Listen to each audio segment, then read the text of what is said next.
नमस्कार, स्वागत है साहित्यिक झरोका चैनल पर।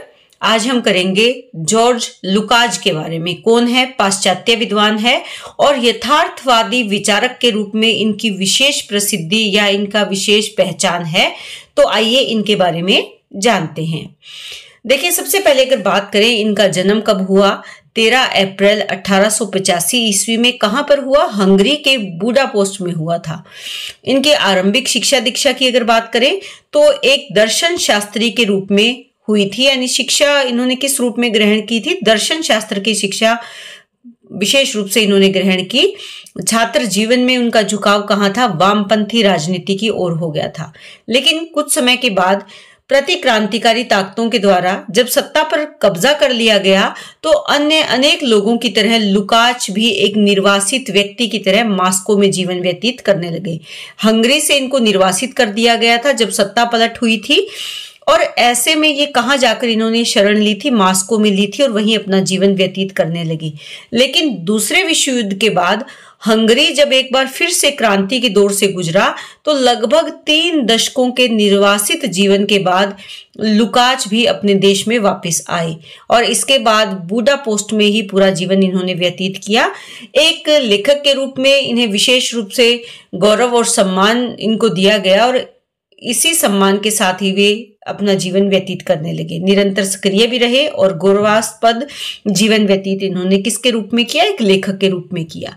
अब इनके निधन या देहांत की बात करें तो 4 जून 1971 ईस्वी में उनका निधन हुआ या उनका देहांत माना जाता है। अब अगर बात करें साहित्य के क्षेत्र में इनके योगदान को अगर देखें तो दर्शन और साहित्य दोनों पर उन्होंने समान अधिकार से अपनी कलम चलाई है। एक साहित्यकार के रूप में लुकाच ने मार्क्सवादी विचारधारा को अपनाया और उसे एक नवीन व्याख्या से पुष्ट भी किया, यानी मार्क्सवादी विचारधाराओं को इन्होंने माना लेकिन उसमें अपनी नवीनता जो है वो शामिल किया, अपने नवीन विचारों को भी इसमें शामिल किया। मार्क्सवादी साहित्य चिंतक के अंतर्गत लुकाच का महत्व यथार्थवाद के प्रमाणिक व्याख्याता के रूप में जाना जाता है, यानी ये किस तरह के विचारधारा के पक्षधर थे? यथार्थवादी थे, यथार्थवादी इनके विचार थे और यथार्थवाद की इन्होंने प्रामाणिक व्याख्या प्रस्तुत की है। उनका आलोचनात्मक लेखन सिद्धांत एवं व्यवहारिक दोनों क्षेत्रों का सामंजस्य उपस्थित करता है। अब अगर इनकी कुछ प्रमुख रचनाओं की बात करें, soul and form, the meaning of contemporary realism, writer and critic, studies in European realism, तो ये इनके जो प्रमुख इनकी रचनाएं हैं उनके बारे में यहाँ पर कुछ एक नाम मैंने डाले हैं। इन पुस्तकों में अगर विशेष रूप से देखें तो इन्होंने सैद्धांतिक लेखन यथार्थवाद की प्रमाणिक व्याख्या के रूप में देखा जा सकता है, यानी इन पुस्तकों में क्या है? सिद्धांतों को आधार बनाया है और उनकी कैसी व्याख्या की है? यथार्थवादी प्रमाणिक व्याख्या इन्होंने इसकी की है। अब अगर बात करें थ्योरी ऑफ द नोवेल, ये इनकी बहुत महत्वपूर्ण रचना है। इसमें इन्होंने उपन्यास के सिद्धांतों को व्याख्यायित किया है। देखिए, नोवेल का मतलब ही क्या है? उपन्यास है, तो थ्योरी दी है किसकी? उपन्यास की, और इनके सिद्धांतों को व्याख्यायित किया है। दूसरी इनकी पुस्तक है द हिस्टोरिकल नोवेल। इस पुस्तक में उन्होंने ऐतिहासिक उपन्यास की प्रकृति का मार्मिक विश्लेषण किया है। एसेज ऑन थॉमस मान नामक रचना में उन्होंने जर्मनी के महान तथा अपने प्रिय लेखक कौन है? थॉमस मान है। इनके कृतित्व के अध्ययन के माध्यम से अपनी गहन साहित्यिक चेतना का परिचय दिया है। द यंग हेगल जैसी पुस्तक में उनकी दार्शनिक विचारधारा द्रष्टव्य है। हेगल से ये बहुत ज्यादा प्रभावित रहे हैं अपने प्रारंभिक काल में। अब बात करें इनका यथार्थवादी दृष्टि। देखिए, एक साहित्य आलोचक के रूप में लुकाच इस बात पर बल देते हैं कि लेखक यथार्थ का सही निरूपण तभी कर पाएगा जब उसको उसकी समग्रता में देखने और पकड़ने में वो सक्षम हो। कहने का भाव क्या है कि लेखक का दृष्टिकोण कैसा है? समग्रता वाला होना चाहिए। किसी भी बात को, घटना को, व्यक्ति को, समाज को या समाज में घटित घटनाओं को वो उसके समग्र रूप में देखे, अंश रूप में ना देखे। अगर वो समग्रता से उसको देखेगा तो ही उसका सही यथार्थ निरूपण कर सकता है। लुकाच जोर देकर कहते हैं कि दर्शन की यह द्वंदात्मक प्रणाली न सिर्फ किसी समाज के आर्थिक ढांचे के विकास को समझने के लिए उपयोगी है, बल्कि उस समाज में साहित्य और संवेदना के विकास को समझने के लिए भी कारगर है। तो कहने का भाव क्या है कि समाज के आर्थिक ढांचे का विकास, इसके साथ साथ समाज में साहित्य और संवेदना। देखिए, समाज इन तीनों अगर देखें तो इसी आधार पर खड़ा है और इसी आधार पर विकास करता है कि समाज का आर्थिक ढांचा कैसा है, साहित्य रचना कैसी हो रही है और समाज का संवेदनशील पक्ष कैसा है। इसके विकास को कब समझ सकता है? जब वो उसको समग्रता से देखेगा। यथार्थ को उसकी समग्रता में पकड़ना तभी संभव है जब उसके प्रति व्यक्तिवादी दृष्टि का अतिक्रमण किया जाए। व्यक्ति चाहे वह अलग थलग पड़ा पूंजीपति या टूटा हुआ श्रमिक वर्ग, दोनों ही दृष्टि में समाज एक ऐसी नियति के अधीन होता है जो उसकी समझ से परे हैं। यहाँ पर देखिए, किसी एक, जैसे कहा ना कि समग्रता की बात करते हैं, संपूर्णता की बात करते हैं, तो यहाँ समाज के किसी एक पक्ष पर बल नहीं देते, बल्कि ये कहते हैं समाज का कोई भी व्यक्ति, चाहे वो पूंजीपति है या वो श्रमिक वर्ग से जुड़ा हुआ व्यक्ति है, दोनों की दृष्टि में समाज एक ऐसी नियति के अधीन होता है जो उसकी समझ से परे है। दोनों ये सोचते, पूंजीपति वर्ग ये क्या सोचता है कि मेरे कर्म में लिखा हुआ था या मेरे भाग्य में लिखा हुआ था, मैं अमीर हूं। श्रमिक क्या सोचता है कि मेरे कर्म ही ऐसे हैं या मैं इसी तरह का जीवन जीने को मैं विवश हूं। लेकिन ये क्या मानते हैं कि ऐसा वो अपनी नियति के अधीन होना मान लेते हैं। पूंजीपति वर्ग, अगर पूंजीपति कोई अमीर व्यक्ति है तो वो सोचता है कि मेरी नियति में ऐसा लिखा था। श्रमिक जीवन या श्रमिक वर्ग से जुड़ा हुआ जो व्यक्ति है वो भी ऐसा ही सोचता है कि समाज एक नियति के अधीन होता है, और इसके साथ साथ उसमें बदलाव कैसे होगा, उसकी स्थिति ऐसी क्यों है, वो उन दोनों की समझ से परे है। यानी उस गहराई तक वो दोनों ही सोच नहीं पाते, और क्या होता है, व्यक्ति निराशा और निष्क्रियता के गर्त में समा जाता है। पूंजीपति वर्ग के पास अगर बहुत धन है तो वो क्या है, निष्क्रिय हो जाता है, समाज के प्रति अपने कर्तव्य को भूल जाता है। श्रमिक वर्ग के पास, गरीब व्यक्ति के पास अगर धन नहीं है, जीवन चलाने के साधन नहीं है, तो वो क्या हो जाएगा, वो निराश हो जाएगा।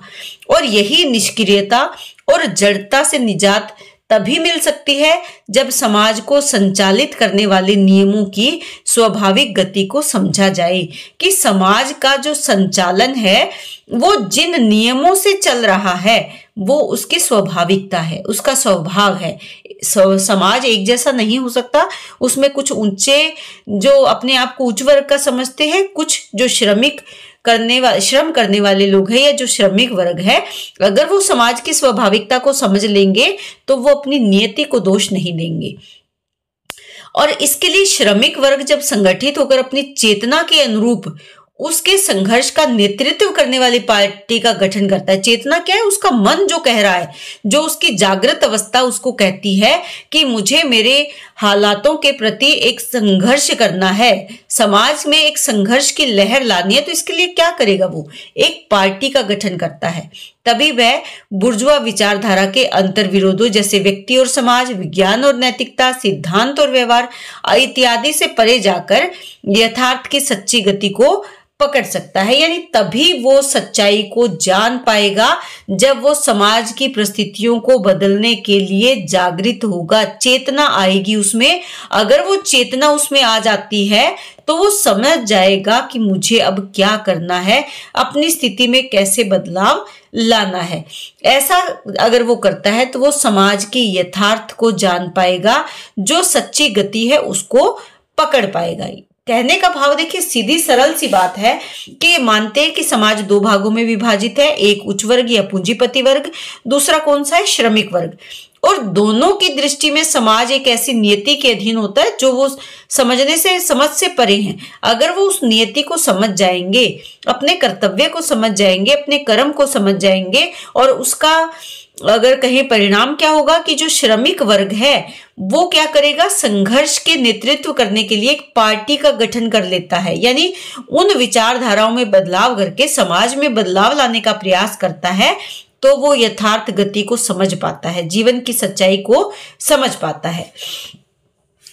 लुकाच ये मानते हैं कि समग्रता का यह ज्ञान ही उस क्षमता का विकास करता है। जब वो अपनी संपूर्णता को समझेगा तो किसका विकास होगा? जो अपने को या अपनी कार्यवाही के किसी क्षण को पृथक घटना मानने के बजाय समग्रता के पल का, समग्रता की प्रक्रिया का हिस्सा मानती है।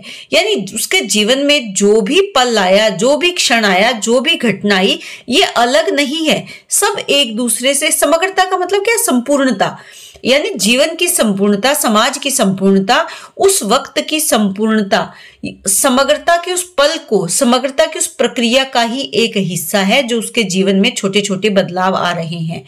और ये स्पष्ट करती है कि विजय के मार्ग में अगर पराजय आ जाती है तो वो अवस्था एक स्थिति है, हताशा नहीं है, निराशा नहीं है।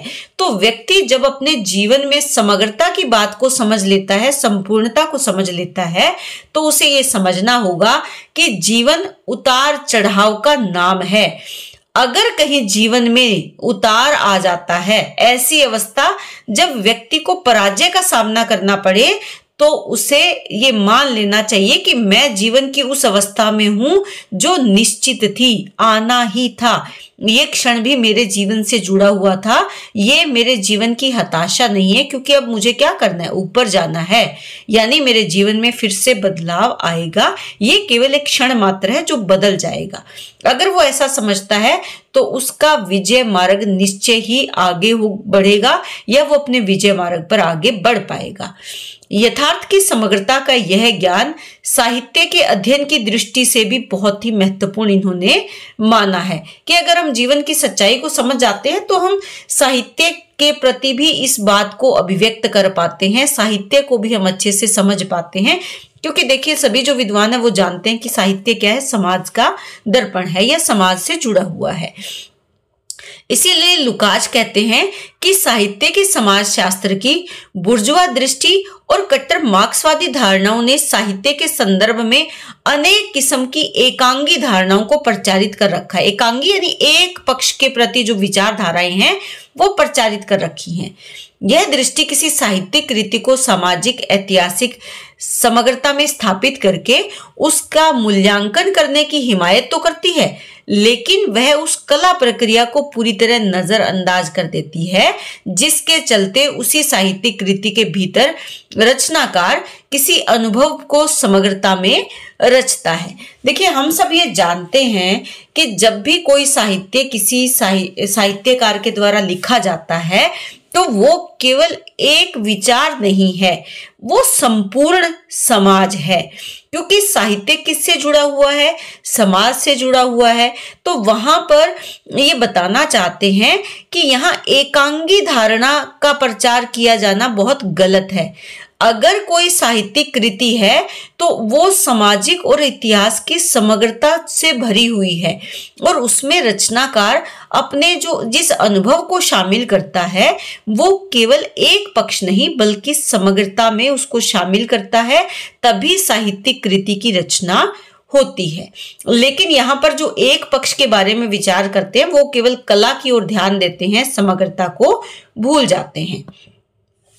जिस तरह कोई राजनीतिक संगठन ऐतिहासिक परिस्थितियों का उत्पाद भर नहीं होता, यानी जो इतिहास में घटना घटित हुई है केवल उनका परिणाम नहीं है राजनीतिक संगठन, बल्कि उन परिस्थितियों को बदलने की सक्रिय कोशिश भी करता है। केवल देखिए, मान लीजिए हमारे यहाँ विपरीत परिस्थितियां रही हमारे इतिहास में, उसके परिणाम स्वरूप हमें कोई राजनीतिक संगठन प्राप्त हुआ, एक राजनीतिक संगठन निकलकर सामने आया, लेकिन इस संगठन का परिणाम केवल ये नहीं है कि वो परिस्थितियां ऐसी थी इसीलिए वो संगठन सामने आया। संगठन क्या करेगा? परिस्थितियों को बदलने की सक्रिय कोशिश करता है, तभी वो एक संगठन के रूप में अपनी पहचान बनाता है। उसी तरह लेखक भी अपने समय का उत्पाद भर नहीं होता, यानी उत्पादन एक उत्पादन के रूप में हमारे सामने नहीं है, वो एक उत्पाद नहीं है, प्रोडक्ट नहीं है, बल्कि अपने समय की संपूर्णता को समझने का सक्रिय प्रयास करता है। यानी मान लीजिए एक लेखक है, एक साहित्यिक है, जैसे मान लीजिए प्रेमचंद की रचना है गोदान, हम सब जानते हैं बहुत ही महत्वपूर्ण रचना है। गोदान में अगर होरी है तो होरी केवल एक गरीब किसान मात्र नहीं है, बल्कि वो भारतीय किसान है। और उस भारतीय किसान का चित्रण प्रेमचंद ने अपनी रचना गोदान में किसके माध्यम से किया है? होरी के माध्यम से किया है। तो यहाँ ये ध्यान देने योग्य बात है कि होरी केवल एक व्यक्ति विशेष नहीं है, बल्कि भारतीय किसान है। तो यहाँ यही बात कहना चाहते हैं कि जो लेखक है वो संपूर्णता को शामिल करता है, केवल उत्पाद भर नहीं है। उदाहरण के तौर पर लुकाच कहते हैं कि द्वंद्वात्मक दृष्टि से, यहाँ शेक्सपियर के नाटकों की वो बात करते हैं। देखिए, शेक्सपियर के जो नाटक हैं उसका अध्ययन करने का अर्थ ये नहीं है कि यह दर्शाया जाए कि उन नाटकों के केंद्र में तत्कालीन वर्ग संघर्ष की अभिव्यक्ति हुई है, बल्कि महत्वपूर्ण बात क्या है कि कैसे नाटक का साहित्य रूप इतिहास या अर्थशास्त्र के ग्रंथों से अलग पूरी विशिष्टता और अद्वितीयता के साथ इस संघर्ष को सघन और घनीभूत अभिव्यक्ति प्रदान करता है। यानी गहराई से उस भाव को स्पष्ट किया गया है किसके माध्यम से? नाटकों के माध्यम से। जो उस समय में वर्ग संघर्ष चल रहा था, केवल उसको दिखाना मात्र नहीं, बल्कि इतिहास और अर्थशास्त्र को अलग करते हुए वर्ग संघर्ष को दिखाना, समाज का चित्रण करना, उस भाव को बहुत ही गहराई से अभिव्यक्ति किसमें मिली है? शेक्सपियर के नाटकों में मिली है। तो यहाँ पर किस तरह यथार्थवाद से जुड़ा हुआ लेखक रहता है, किस तरह समाज की संपूर्णता को देखता है, किस तरह उसे अपनी रचना के माध्यम से अभिव्यक्ति मिलती है, ये विचार इन्होंने किसमें शामिल किए हैं? यथार्थवादी दृष्टिकोण में शामिल किए हैं। अब अगर बात करें लुकाच और उसके साहित्य की, तो लुकाच के आरंभिक जो लेखन है, शुरुआती दौर का जो इनका साहित्य है, उस पर हीगल का प्रभाव था। इसीलिए यथार्थ के समग्रता बोध के विखंडन को लुकाच ने पूंजीवादी सभ्यता के सामाजिक और आर्थिक रूपों से नहीं जोड़ा। यहाँ पर समाज और अर्थ को, आर्थिक स्थिति को इन्होंने अलग रखा है।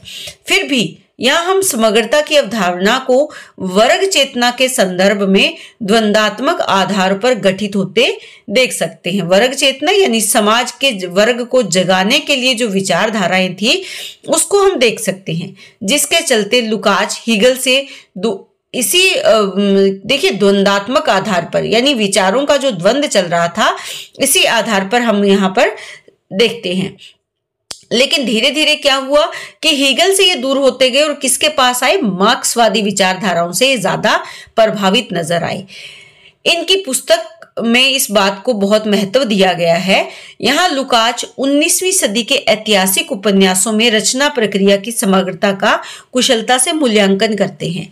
लुकाच ने क्या दिखाया है कि कैसे 19वीं सदी में ऐतिहासिक उपन्यासों का जन्म फ्रांसीसी क्रांति द्वारा लाए गए ऐतिहासिक बदलाव की चेतना से संभव हुआ, और किस तरह साहित्य रूप के तौर पर ऐतिहासिक उपन्यास ने इन ऐतिहासिक परिवर्तनों से रूबरू होने के लिए नए तरीकों को भी आजमाया। तो यहाँ पर बदलाव का कहाँ आ रहा है? बदलाव आ रहा है परिस्थितियों में, और उन परिस्थितियों को दिखाने का प्रयास किसके माध्यम से किया गया है? जो इस समय में उपन्यासों की रचना की जा रही थी उसमें। और ये किसका प्रभाव है? फ्रांसीसी क्रांति का प्रभाव है कि किस प्रकार बदलाव आ रहा है, और बदलाव की चेतना को कहाँ शामिल किया गया है? साहित्य के तौर पर ऐतिहासिक उपन्यासों में इनको जगह दी गई है। तो इस बात का आपको यहाँ ध्यान रखना है कि प्रारंभिक जो लेखन है वो किससे प्रभावित है? हीगल से प्रभावित है, लेकिन बाद में ये किससे प्रभावित हुए? मार्क्सवाद से प्रभावित हुए।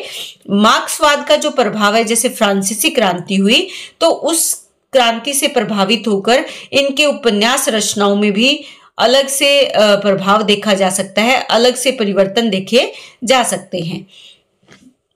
लुकाच ने नाटक और उपन्यास के बीच के अंतर को भी रेखांकित किया है। उनके अनुसार नाटक केवल घटनाक्रम की समग्रता है, यानी कोई एक घटना की संपूर्णता को शामिल कहाँ किया जाता है? नाटक में किया जाता है। यानी नाटक एक बंद दायरे में किसी घटना का विस्तार से विवरण है, क्योंकि घटना तो एक ही है और उस एक घटना की स्थिति, परिस्थितियां, पात्र, आसपास का जो वातावरण है वो एक ही जैसा है। लेकिन उपन्यास के बारे में यह क्या कहते हैं कि उपन्यास वस्तुगत की समग्रता है, यानी संपूर्ण वस्तुओं में वस्तुओं को इसमें शामिल किया। वस्तुओं से मतलब देश काल क्या है, वातावरण क्या है, पात्र कैसे हैं, परिस्थितियां कैसी हैं, घटनाक्रम क्या घटित हुआ, वो सारी चीजें यहाँ पर शामिल होती हैं। यानी उपन्यास वस्तुगत परिस्थितियों को उनकी पूर्ण विविधता और समृद्धि के साथ चित्रित करता है। तो यहाँ पर ये उपन्यास का क्षेत्र विस्तार नाटक से ज्यादा मानते हैं। लुकाच ने उपन्यास में प्रतिनिधि चरित्र की वकालत की है कि जो चरित्र है वो कैसा होना चाहिए, प्रतिनिधित्व करने वाला, किसका, समाज का, देश का, परिस्थितियों का प्रतिनिधित्व करने वाला चरित्र होना चाहिए। यहाँ पर आप देख सकते हो, जैसे मान ले दो चरित्रों की हम बात करते हैं। एक है होरी जो प्रेमचंद के उपन्यास गोदान का पात्र है, दूसरा है अज्ञे के उपन्यास का पात्र जो अज्ञे स्वयं मान सकते हो। तो वहां पर अगर हम देखें तो जो होरी है वो किसका मार्गदर्शन कर रहे हैं या किसका चित्रण होरी के माध्यम से किया जाए, भारतीय समाज के किसान का। लेकिन अज्ञे के उपन्यास में अगर देखें तो वहां पर वो केवल एक व्यक्ति विशेष की बात है, कोई किसी का वो प्रतिनिधित्व नहीं कर रहा, लेकिन होरी प्रतिनिधित्व कर रहा है। तो ये अगर अज्ञे और होरी में अगर हम कंपैरिजन करें तो यहाँ पर दोनों की तुलना में होरी को ज्यादा महत्व देते हैं। उनके अनुसार प्रतिनिधि चरित्रों की दृष्टि द्वारा ही संपूर्ण मानव व्यक्तित्व का चित्रण हो सकता है। यानी संपूर्ण मानवता का अगर चित्रण करना है तो हमें क्या करना होगा, प्रतिनिधि चरित्रों को या प्रतिनिधित्व करने वाले चरित्रों को शामिल करना होगा। किसमें, उपन्यासों में। लुकाच शेक्सपियर के नाटक किंग लियर और टॉमस मान के उपन्यास बुदेनब्रुक्स की तुलना करते हैं। शेक्सपियर के यहाँ अतिरंजित और लाक्षणिक घटनाक्रम का विस्तृत विवरण पूर्णतः बंद दायरों में सीमित है, जबकि मान यानी टॉमस मान के यहाँ यथार्थ पारिवारिक जीवन की वास्तविक परिस्थितियों के फैलाव और प्रचुरता का कुशलता से चित्रण हुआ है। तो यहाँ पर ये महत्व किसको देते हैं, टॉमस मान के उपन्यास को ज्यादा महत्व देते हैं। सर वॉल्टर स्कॉट की महानता का बखान करते हुए लुकाच ने स्पष्ट किया है कि उन्होंने बाल्जाक जैसे लेखक को प्रभावित किया।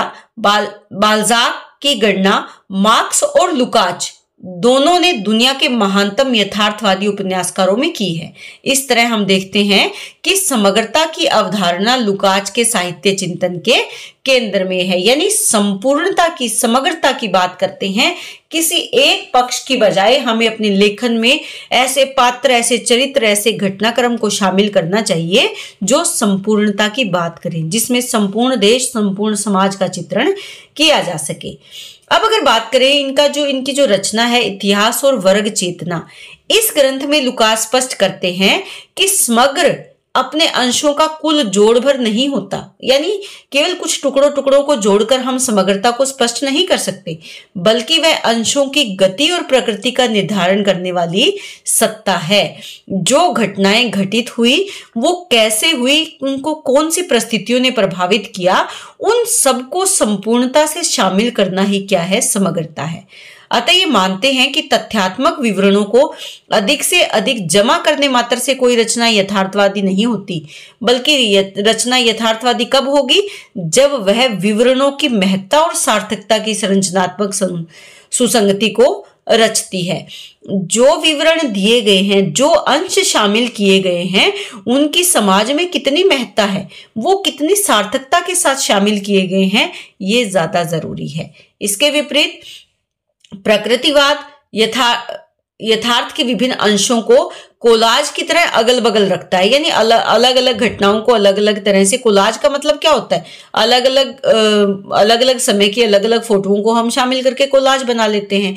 लेकिन यहाँ अंशों के बीच किसी भी तरह का जैविक संबंध नहीं होता, यहाँ समग्रता की अभिव्यक्ति नहीं होती। किसमें, ये प्राकृतवाद यथार्थ की बात कर रहे हैं, बल्कि समग्रता को बोध के स्तर को पकड़ने की असफलता की अभिव्यक्ति यहाँ पर होती है। यानी समग्रता दिखाने का यहाँ केवल ज्ञान दिया जाता है, दिखाया जाता है कि ये समग्र है, लेकिन वो असफलता की अभिव्यक्ति मात्र है। लुकाच के लेखन में अगर देखें तो समग्रता की अवधारणा उनके मानवतावाद की बुनियाद को भी बनाती है। इनकी पुस्तक इतिहास और वर्ग चेतना में लुकाच इस बात की बहुत सुंदर व्याख्या करते हैं कि किस तरह पूंजीवादी उत्पादन प्रणाली मनुष्य की समग्रता को तहस नहस कर रही है। यानी पूंजीवादी जो समाज है वो मनुष्य की संपूर्णता को समाप्त कर रहा है, वह विखंडित मनुष्य पैदा करती है। यह विखंडित मनुष्य कई तरह के अंतर्विरोधों का शिकार होता है। तर्क और भावना का अंतर्विरोध ऐसा ही एक अंतर्विरोध है। इनकी कृति गेटे और उनका युग में लुकाच साहित्य इतिहास के अध्ययन में व्याप्त ऐसे ही पूर्वाग्रहों की घोर आलोचना करते हैं, यानी पहले से चले आ रहे विचारों की आलोचना करते हैं और ये बताते हैं किस तरह फासिस्ट बुद्धिजीवियों ने इन अंतर्विरोधों के माध्यम से जर्मन संस्कृति को विकृत करने का प्रयास किया है। लुकास ने प्रबोधन को मानवतावाद के महानतम युग के रूप में स्वीकार किया। प्रबोधन क्या है? जब हम कोई नया ज्ञान प्राप्त करते हैं। ये समय मानवतावाद का महानतम युग माना है क्योंकि हम कुछ नया जान रहे हैं, कुछ बदलाव आ रहे हैं। वो स्पष्ट करते हैं कि प्रबोधन के दौर व्यवहार में न सही लेकिन सिद्धांत के स्तर पर मनुष्य के व्यक्तित्व के व्यापक और संगठित विकास को प्राप्त किया था। यानी ये वही दौर था जिसमें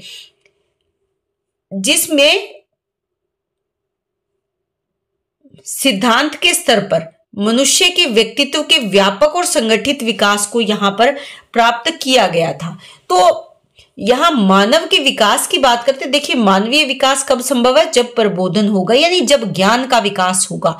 हमें कुछ आता है, केवल उसी सीमा में हम ना बंधे रहे, कुछ और नया। यूरोप में जब प्रबोधन का युग आया था, उस युग को ये सबसे अच्छा युग समझते और ये मानते हैं कि वो युग था जिसमें मानवतावाद के लिए इसे महानतम युग के रूप में इन्होंने स्वीकार किया है। इसके साथ साथ लुकास ने फासिस्टों के अनुकूल पड़ने वाले इस मिथक को ध्वस्त किया कि जर्मनी कभी प्रबोधन की प्रक्रिया से नहीं गुजरा, यानी उसको प्रबोधन की कोई आवश्यकता नहीं थी, वो इस प्रक्रिया से कभी नहीं गुजरा। उन्होंने अकाट्य तर्कों द्वारा यह साबित किया कि जर्मनी में प्रतिक्रियावादी भावाभिव्यक्तियों के कुछ उदाहरणों के बाद भी प्रबोधन की पुष्ट परंपरा रही है, यानी जर्मनी भी इस युग से गुजरा है। और स्वयं गेटे प्रबोधन के शिखर को अभिव्यक्त भी करते हैं। इस तरह हम पाते हैं कि लुकाच की साहित्य दृष्टि के केंद्र में उनका मानवतावाद है, मगर यही मानवतावाद कहीं कहीं उनकी कमजोरी भी बन जाता है। जैसे जेम्स जॉयस और मार्शल प्रूस्त जैसे लेखकों के प्रति उनकी एकांगी अवधारणा इसी का परिणाम है। यानी यहाँ पर उनकी जो विचारधारा है वो कैसी है? एकांगी हो गई है, संकीर्णता से ग्रस्त हो गई है। आधुनिक साहित्य के संदर्भ में अगर बात करें तो लुकाच यथार्थवाद के दो रूपों को मान्यता देते हैं। कौन कौन से रूप है? एक तो आलोचनात्मक यथार्थवाद और दूसरा समाजवादी यथार्थवाद। आलोचनात्मक यथार्थवाद इस धारणा का पोषक है कि बुर्जुआ वर्ग अभी भी समाज के निर्माण में सकारात्मक भूमिका का निर्वाह कर सकता है। लुकाच द्वितीय विश्व युद्ध के बाद दुनिया में शांति की स्थापना के प्रयासों का खुलकर समर्थन करने लगे थे। उन्होंने लिखा कि हमारे युग की वास्तविक समस्या पूंजीवाद और साम्यवाद के बीच का विरोध नहीं, बल्कि युद्ध और शांति के बीच का विरोध है। ये केवल सामाजिक उतार चढ़ाव को मूल समस्या नहीं मानते, बल्कि युद्ध और शांति, युद्ध के जो कारण है, इन युद्ध और शांति के बीच की जो खाई है, उसे इस विरोध को ये ज्यादा महत्व देते हैं। बुर्जुआ बुद्धिजीवी की पहली जिम्मेदारी यह है कि वह तमाम किस्म की भाग्यवादी विफलताओं का परित्याग करें। विकलता या विफलता का परित्याग करते हुए समाजवाद का विरोध करने के बजाय मानवतावाद को युद्ध से सुरक्षित रखने के लिए चलाए जाने वाले बचाव अभियान का हिस्सा बने। तो ये किससे निवेदन करते हैं? बुर्जुआ जो श्रमिक वर्ग है उससे इस बात का निवेदन करते हैं कि यहाँ पर वो समाज के पूंजीवादी और साम्यवाद के बीच की खाई हमारे लिए कोई ज्यादा बड़ी समस्या नहीं है। हमारे लिए समस्या क्या है? समाज में आने वाले युद्ध और उसके बाद स्थापित की जाने वाली शांति, ये हमारे लिए सबसे बड़ी समस्या है। और यहाँ पर ये निवेदन करते हैं किससे?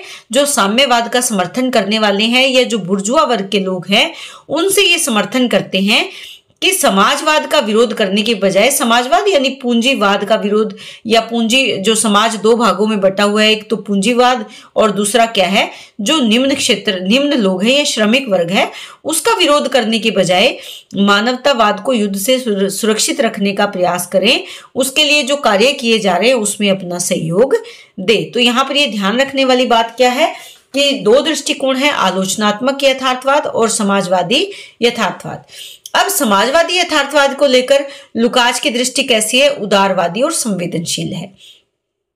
ये मानते हैं कि बुरे अर्थ में समाजवादी यथार्थवाद सोवियत रूस की शासकीय धारणाओं की स्वीकृति का यथार्थवाद है। जो उस समय सोवियत रूस के द्वारा विचारों का प्रसार किया जा रहा था, उसकी जो शासकीय धारणा की स्वीकृति का यथार्थवाद, जो होना चाहिए के बजाय जो है का सकारात्मक चित्रण है। अच्छे, ये क्या है? बुरा अर्थ यानी समाजवाद का बुरा पक्ष है। अच्छे अर्थ में वह व्यक्तिवादी मानवतावाद की आलोचना करते हैं। वे अपने निबंध सोल्जीनित्सिन में और नया यथार्थवाद में वह स्टालिन के दौर की कला को प्राकृतवाद कहकर खारिज करते हैं। वह सोल्जीनित्सिन की प्रशंसा करते हैं क्योंकि यहाँ उन्होंने प्रतीकात्मक समग्रता के दर्शन होते हैं जो संपूर्ण मानवता के लिए मूल्यवान है। तो यहाँ पर जो बात हमारे सामने आई वो क्या है कि ये एक तो सोवियत रूस की जो विचारधाराएं हैं, उसमें विचारधारा में क्या है, जो होना चाहिए के बजाय जो है का सकारात्मक चित्रण। ये किस दौर में मानते हैं? बुरे समाजवाद में। और अच्छे में वो क्या मानते हैं कि व्यक्तिवादी मानवता की आलोचना करता है, व्यक्तिवाद मानवता की आलोचना करता है। तो इस बात को इन्होंने चित्रित करते हुए कहा है कि संपूर्ण मानवता के लिए क्या मूल्यवान है? प्रतीकात्मक समग्रता। संपूर्ण मानवतावाद को हमें एक ही दृष्टिकोण से देखना चाहिए। समाज में एकता स्थापित करनी चाहिए। जो उच्च वर्ग, निम्न वर्ग या पूंजीपति वर्ग या बुर्जुआ वर्ग के बीच में जो द्वंद्वात्मक प्रतिरोध है उसको समाप्त करना चाहिए। और समाजवादी यथार्थ में ये सोवियत रूस की जो धारणाएं हैं उसकी स्वीकृति कहाँ मानते हैं? ये बुरे अर्थ में इसे स्वीकार करते हैं। अब अगर इनकी साहित्यिक दृष्टि की सीमाओं की बात करें तो लुकाच की साहित्यिक दृष्टि उन लेखकों को नजरअंदाज कर देती है जो मार्क्सवाद की क्रांतिकारी शिक्षाओं को भी शिद्दत से अपनाते हैं। यानी क्रांति लाने के जो विचारक हैं, क्रांति के जो पक्षधर हैं, उनको ये क्या करती है? नजरअंदाज कर देती हैं। एक साथ ही साथ नए साहित्य रूपों की क्रांतिकारी सूझबूझ के साथ ये स्वीकार करते हैं। जो श्रमिक वर्ग के दृष्टिकोण को अपने लेखन में जगह देते हैं, उनके संघर्ष की नए अभिव्यक्तियों का सम्मान करते हैं और नई अंतर्वस्तु को अभिव्यक्त करने के लिए नए रूप की तलाश करते हैं। फिर भी ऐसे लेखक भले ही लुकाच की नजरों से ओझल हों, जैसे सार्थ हैं, ब्रेख्त हैं, ब्रिटेन, ऐसे ही लेखक हैं, मगर सोवियत रूस की आधिकारिक दृष्टि ऐसे लेखकों का लगातार विरोध करती रही थी। अतः आधुनिक साहित्य के नए रूपों की असीम संभावनाओं को लुकाच ने कम करके आंका है। जो नए युग के लेखक थे और जो लेखक मार्क्सवादी विचारों के पक्षधर थे, उनके दृष्टिकोण को इन्होंने बहुत ज्यादा महत्व नहीं दिया। ऐसे बहुत से लेखक हैं जिसमें सार्थ, ब्रेख्त और ब्रिटेन हैं जिनको इन्होंने महत्व नहीं दिया। तो यहाँ पर ये वो लेखक है जो आधुनिक साहित्य को नए रूपों में प्रस्तुत कर रहे थे या असीम संभावनाओं से युक्त थे। इनको लुकाच ने अपने लेखन में, अपने साहित्य में या अपने विचारों में ज्यादा महत्व नहीं दिया है। अब अगर निष्कर्ष तौर पर देखें तो जॉर्ज लुकाच एक प्रसिद्ध साहित्य चिंतक और बौद्धिक हैं। वह यथार्थवाद को अपनाने वाले शुरुआती आलोचकों में से एक है। लुकाच का महत्व यथार्थवाद के प्रमाणिक व्याख्याता के रूप में है और ये यथार्थवादी लेखक के रूप में ही जाने जाते हैं। उनके अनुसार मार्क्सवाद न केवल प्रत्येक तथ्य अथवा घटना के मूल आधारों की खोज करता है, बल्कि उनकी ऐतिहासिक संबद्धता तथा गतिशीलता में भी देखता है। इसीलिए मार्क्सवाद को महत्व देते हैं। लुकाच की यह भी मान्यता है कि मार्क्सवादी दर्शन की द्वंद्वात्मक प्रणाली न सिर्फ किसी समाज के आर्थिक ढांचे के विकास को समझने के लिए उपयोगी है, बल्कि उस समाज में साहित्य और संवेदना के विकास को समझने के लिए भी मार्क्सवाद की जो विचारधारा है वो बहुत जरूरी है। तो मार्क्सवादी दर्शन के द्वंद्वात्मक प्रणाली को इन्होंने महत्व दिया है। द्वंद्व यानी जो संघर्ष चल रहा था कौन से वर्ग में, पूंजीपति वर्ग में और सर्वहारा वर्ग का जो संघर्ष है, इसीलिए मार्क्सवादी विचारधारा के ये पक्षधर माने जाते हैं। तो उम्मीद करती हूँ कि प्रश्न आपको बहुत अच्छे से समझ में आया होगा। देखिए, कुछ जो मेरे विद्यार्थी हैं उनको ये शिकायत रहती है कि मैं बहुत भारी भरकम शब्दों का प्रयोग करती हूँ, खासकर जब हम काव्य शास्त्र की बात करते हैं या पाश्चात्य विचारों के विद्वानों के विचारों की बात करते हैं। तो देखिए, यहाँ पर ये विचारों के मत हैं, यहाँ पर हम हल्की काव्यात्मक शब्दावली का इस्तेमाल नहीं कर सकते। जो उनके विचार हैं वो क्योंकि विचार हैं और पाश्चात्य विचारकों की निश्चित है कि उन्होंने अंग्रेजी भाषा में अपने विचारों को ज्यादातर पब्लिश करवाया है, किताबों के माध्यम से अभिव्यक्ति दी है, पुस्तकों के माध्यम से। तो हम उनको बहुत हल्के शब्दावली में या बहुत ही उसमें शामिल नहीं कर सकते। इसीलिए जो जिस शब्द के अनुकूल जो शब्द जिस विचार के अनुकूल है उसी को इसमें शामिल किया रहता है। तो उसमें बदलाव करना इतना आसान नहीं है, संभव नहीं हो पाता। तो आप मुख्य बातों को याद रखें, बाकी चीजें आप अपनी शब्दावली में आसानी से अभिव्यक्त कर सकते हैं। ये जरूरी नहीं कि मैंने अगर कठिन शब्दावली का इस्तेमाल किया है तो आप भी उन शब्दों को प्रयोग में लाएं। आप सरल तरह से इनको समझें। मैं बार बार उन पॉइंट्स पर ज्यादा जोर देती हूँ जिनको आपको याद रखना है, और इन भारी भरकम शब्दों की जगह आप आसान तरीके से अगर आप लिख सकते हैं तो आप जरूर लिखें। बहुत बहुत धन्यवाद। इसी तरह चैनल से जुड़े रहें, लाइक करें, शेयर करें, सब्सक्राइब करें।